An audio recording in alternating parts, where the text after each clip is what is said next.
He claimed he met 3 of the 9/11 hijackers in Shreveport a year before the attacks. This morning, local dentist David Graham is dead after the family says he was poisoned more than 2 years ago.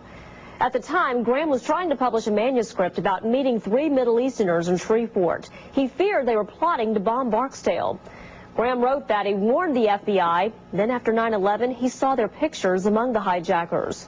Before Graham was poisoned, he was supposed to testify at a deportation hearing against a Pakistani man, Jamad Khan, who hosted the men Graham believed to be the hijackers.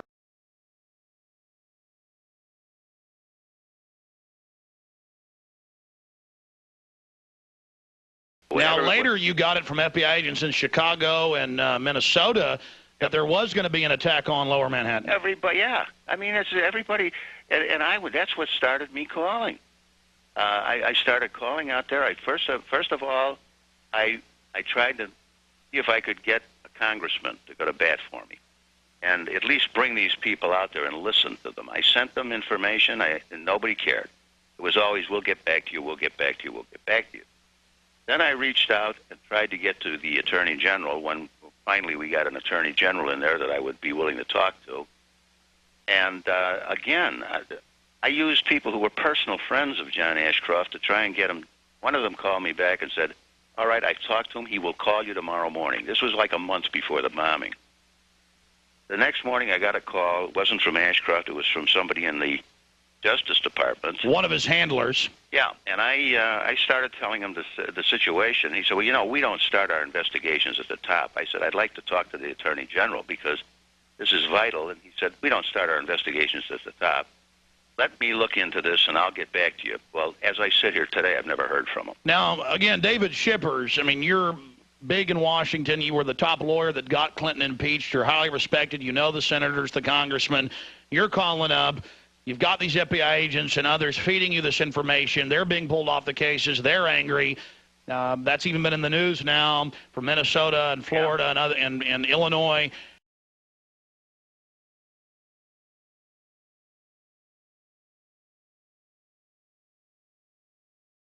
I've got to ask you, I mean, they're obviously, they're roadblocks, they're curtains in between all sorts of organizations. Yes. We know that all full and well now after a lot of these investigations. But why, in your mind, do you think they did not want this information to come forward or they weren't receiving you?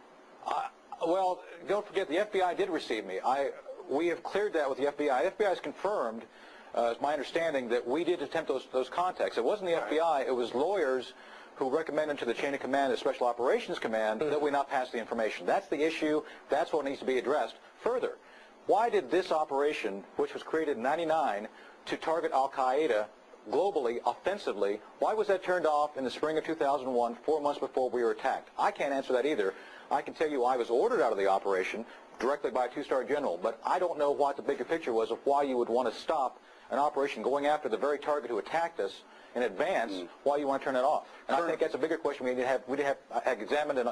Turning now to the issue of national security, my guest tonight has created a firestorm in Washington over what he says is a cover-up of vital pre-9/11 intelligence. It is the highly classified Able Danger program, and it identified Mohammed Atta and 3 other 9/11 terrorists as members of an al-Qaeda cell in Brooklyn, New York, more than a year before the attacks.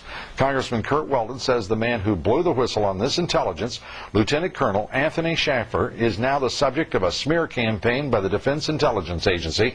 Congressman Weldon blasted the DIA in a fiery speech on the House floor just last night.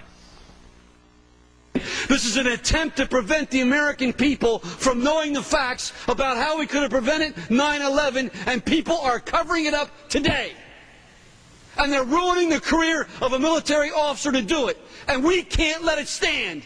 I don't care whether you're Democrat or Republican, you can't let a lieutenant colonel's career be ruined because of some bureaucrat in the Defense Intelligence Agency. If we let that happen, then no one that wears the uniform will ever feel protected, because we will have let them down. Congressman Weldon joins us now from Capitol Hill. Congressman, what prompted your call for an immediate investigation? Lou, this is so outrageous it makes me sick to my stomach. As a loyal member of the Armed Services Committee supporting our military for 19 years, the intelligence agency took away Tony Shaffer's security clearance.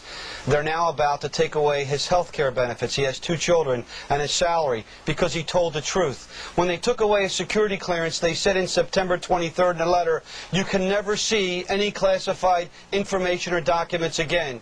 Over the weekend, they sent this box, Lou, labeled Defense Intelligence Agency, to his home. In the box were 5 classified documents. They sent 5 classified documents mistakenly to Tony Shaffer at his home. The Defense Intelligence Agency is on a witch hunt. They accused him of stealing pens. All right. Congressman, this is outrageous. Why would the Defense Intelligence Agency want to destroy the reputation, as you point out, a decorated career member of the United States military? Lou, when this story is told, when the Able Danger story comes out, there's going to be embarrassment all over the place. The Defense Intelligence Agency, spending hundreds of millions of dollars, could not do what a 20-member special team did in identifying, through data mining, Mohammed Atta and the Brooklyn cell 1 year before 9/11. Those DIA officials are still in the agency. They're still there working, and they don't want Tony Shaffer to tell the truth. They don't want Commander Scott Philpott to tell the truth, because they're then going to have to answer the question, why did you ignore this? Why did you not take appropriate steps? Why did this information not be passed to the FBI? Louis Freeh this past Sunday said on Meet the Press that if he'd had the Able Danger information, the FBI could have stopped the hijackings. That's Louis Freeh saying that this past Sunday.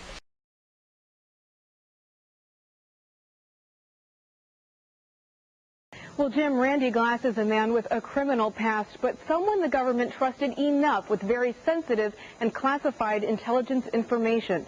There is no dispute he was wired into international arms dealers and may have heard about terrorist threats to the United States. What did a local and U.S. Senator from Florida do with the information he says he passed along? Seemed the unthinkable, terrorists using airplanes as deadly weapons to attack the Pentagon and the World Trade Center.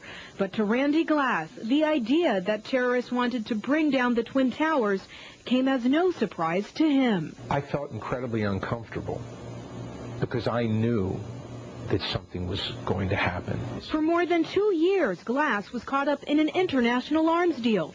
An admitted con man living in Boca Raton, Florida, Glass put his skills to work for the government.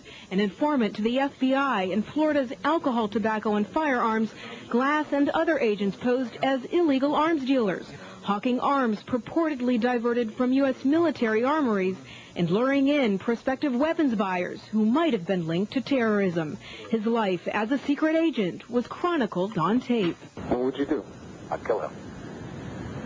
I'll kill you. Through accused middleman Diamoitian, Glass was introduced to weapons buyers who said they had connections to Islamic militant groups with possible links to Osama bin Laden. You know who supplies him with money? Who? Yeah. Osama bin Laden. Oh, that's very nice. Yeah. Well, thanks for mentioning that. Americans were the enemy, and that the purpose of obtaining these weapon systems and nuclear materials was to use against Americans. And Glass says threats against Americans didn't end there. I did know that there was a plan of attack on the United States, and the World Trade Center had been mentioned. But in the summer of 2001, Glass's undercover work came to an end.